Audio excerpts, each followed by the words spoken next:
నువ్వు గుడికెళ్ళు. అలాగే.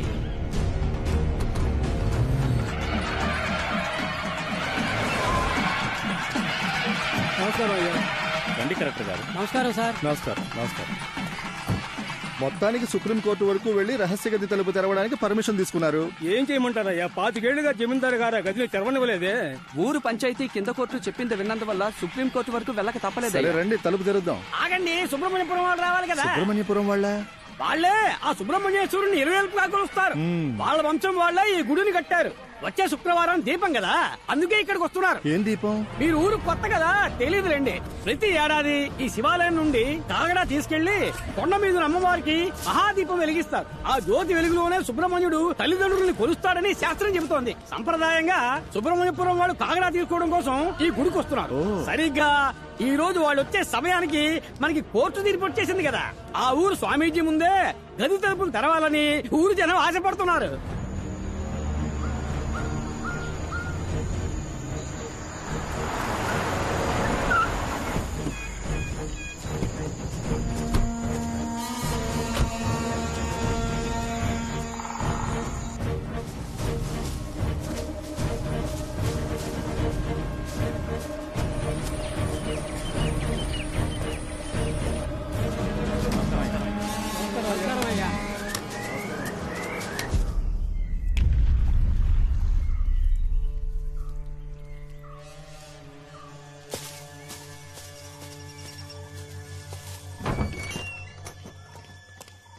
స్వామి, ఏం జరుగుతుందో తెలుసా? తెలుసు.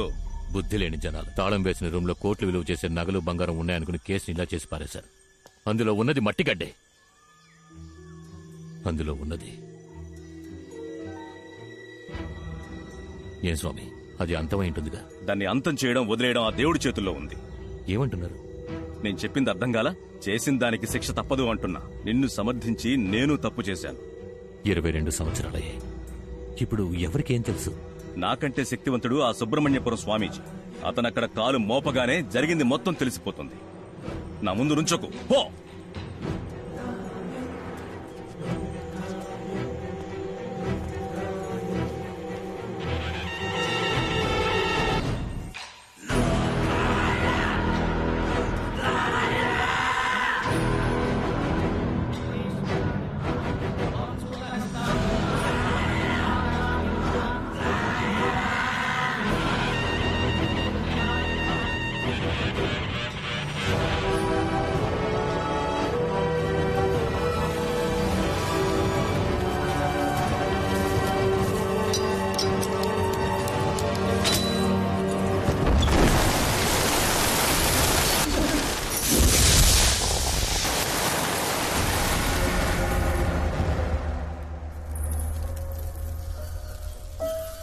ఈ రూమ్ లో ఏమీ లేదే. ఎందుకు జమీందారు ఇన్నాళ్ళు తాళం వేసి ఉంచారు? ఏమయ్యా, ఈ ఖాళీ రూమ్ కోసమా ప్రజలు కేసు పెట్టి సుప్రీంకోర్టు వరకు వెళ్లారు? చెప్పు. అయ్యా, మంచి వార్తే. మనం భయపడినట్టుగా రూమ్ లో ఏమీ లేదు.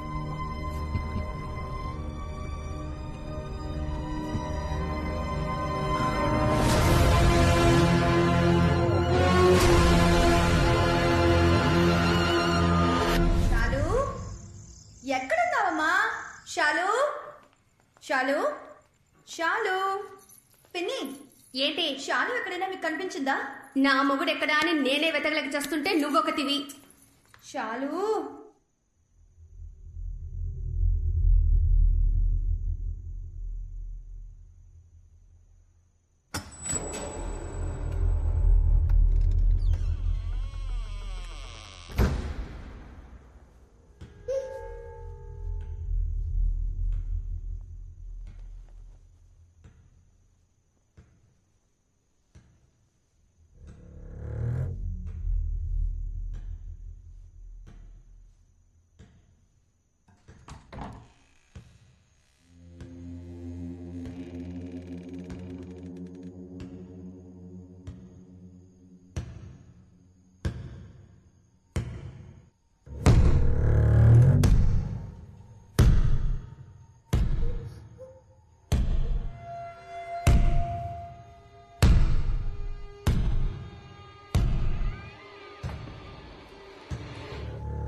షాలు ఇక్కడేం చేస్తున్నావు? ఈ టేబుల్ కింద దాక్కున్న ఆటలేంటి? నిన్ను ఎంతసేపటి నుంచి వెతుకుతున్నానో తెలుసా? రా ఫోన్ చేద్దాం. మసు మరణం టప్పు తరుణం అతని పేరే మనకు శరణం. మసు ఏంటమ్మా ఇది? షాలుని జాగ్రత్తగా చూసుకోమని చెప్పి నేను నీకేగా అప్పగించి వెళ్ళాను. దానికన్నా నీకు టిక్ టాక్ ముఖ్యమైపోయిందా? వీడియోకి లైక్ పెడతావనుకుంటే నువ్వు ఫోన్ నీ కింద పడేస్తున్నావేంటి? నీ కోపం పొగర వల్లేని కట్టుకున్న ముగుడికి డైవర్స్ ఇచ్చేసి ఇక్కడ పిల్లతో ఒంటరిగా కష్టపడుతున్నావు. నువ్వు మాత్రం ఏంటి నీ మొగుడుతో నా ఉన్నా? వాడే నన్ను వదిలేసి పారిపోయాడే. నా రాత బాగోకే నీ పిల్లని చూసుకుంటూ నా తమ్ముడు పచ్చనే ఇలా బతుకుతున్నాను. కానీ నీ మొగుడు సంగతి అలా కాదుగా. మా అల్లుడు బంగారు కొండ. మీ చెల్లెలు నన్ను తరుముకొస్తోంది. ఈ రోజేంటి అరుస్తోందా కరుస్తోందా? అరుస్తూ కర్రతో వస్తుంది. నన్ను ఇరికించొద్దు. ఎక్కడికెళ్ళి చచ్చావు? నువ్వు మాత్రం ఈ రోజు నా చేతికి దొరికావో ఒకే దెబ్బ ఏంటి మళ్ళీ? లేకపోతే ఊర్లో అందరి దగ్గర అప్పులు చేసి దానికి వడ్డీ కట్టాలని ఆస్తామేశాడు. ఏదో అన్నయ్య కాళ్ళు పట్టుకొని ఇంట్లో మూలుంటాడని తీసుకొస్తే మళ్ళీ కుక్క బుద్ధి చూపిస్తున్నాడు. ఇప్పుడు నా చైన్ కాజేశాడు. దొంగ పంది. పాపవే, ఆయనకి వినిపించిందంటే చాలా ఫీల్ అవుతాడు. మొహం వాడికి సిగ్గు సరం లేదు. తీసుకున్న అప్పుని ఇంకో 4 రోజుల్లో ఆడు తీర్చలేదో నీ కూతుర్లా నేను డైవర్స్ ఇచ్చి పారినొక్తా. అప్పుడే అప్పులోడెవడు వడ్డీ కట్టి గిడ్డి కట్టని ఇంటి ముందు నిల్చోడు. మీ అత్త మామల కుటుంబం రాజకీయాల్లో మునిగి తేలింది. మీ మామగారు పోయాక మీ ఆయనకి అదే పోస్టింగ్ ఇచ్చేశారు. గెలిచి ఎమ్మెల్యే అయిపోతాడని అప్పో సప్పో చేసేశాడు. ఆఖరికి ఓడిపోయాడు. గెలిచే మొహం అది. నేను చెప్పేది వినవే. సేట్ని ప్రస్తుతం దీంతో అడ్జస్ట్ అవ్వమను. ఏంటి కిట్టిబాబు గారు ఇది? సేటు జుబ్బా కుట్టివ్వమంటే మీరు వట్టి చెడ్డీ కుట్టిస్తే ఎలా? ఇది ఏ మూలకే? మీరు మాత్రం ఇంకో వారంలో ఫుల్ అమౌంట్ సెటిల్ చేయకపోతే సేటు మీ జమీందారు బావగారి మీద కేసు పెడతానంటున్నాడు. ఆయన మీద? అవును మరి, మీకోసం ఆయనే కదా పూచి సంతకం పెట్టింది. ఆయన ఎక్కడ పెట్టాడు రా? ఆయన సంతకం నేనే కదా పెట్టా. అంటే మిమ్మల్ని బొక్కలో తోస్తే జమీందారు గారు జామీన్ ఇవ్వలేరన్నమాట. జమీందార్ జామీన్? ఈ టైంలో ఈ రైమింగ్ ఇప్పుడు అవసరమా? ఏదో ఒక చక్కటి ఐడియా ఇవ్వరా? దీనికి ఒకే ఒక ఐడియా ఉంది. ఏంటి? సేటు గారు ఎప్పటి నుంచో ఈ అంతఃపురం మీద చుట్టూ ఉన్న ఖాళీ స్థలం మీద ఒక కన్నేశారు. జమీందారు గారితో మీరు ఏదో ఒకటి చెప్పి ఈ అంతఃపురాన్ని అమ్మేలా చేస్తే ఇందులో వచ్చే కమిషన్ అమౌంట్ తోనే మీ అప్పు మొత్తం తీర్చేయచ్చు. నేనే వడ్డీకి డబ్బులు లేక ఇల్లరికి పల్లుడుగా వచ్చాను. జమీందారుతో నన్ను చెప్పమంటున్నావే? ఆవిడ్ని మాట్లాడమని చెప్పండి. అది నాతోనే సరిగ్గా మాట్లాడదు. నా తరపున మాట్లాడుతుందా? నీ దగ్గర దాచడం ఎందుకు?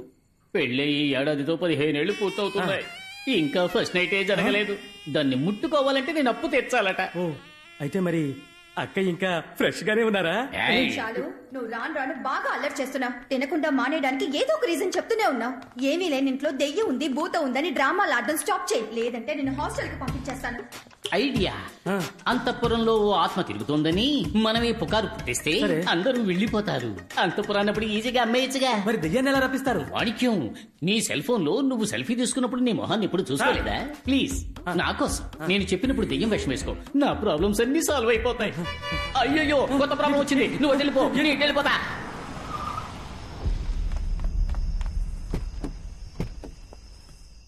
సరే, నువ్వు ఇంటికి వెళ్ళు. అలాగే అయ్యా. సూరి, లైట్ ఆఫ్ చేసి వెళ్ళి పడుకో. అలాగే అయ్యా.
సూరి, రే సూరి,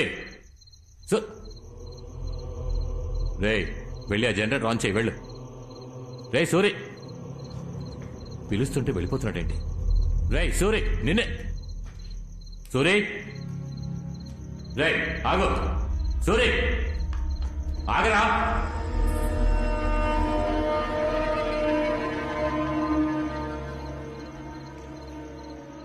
సూరి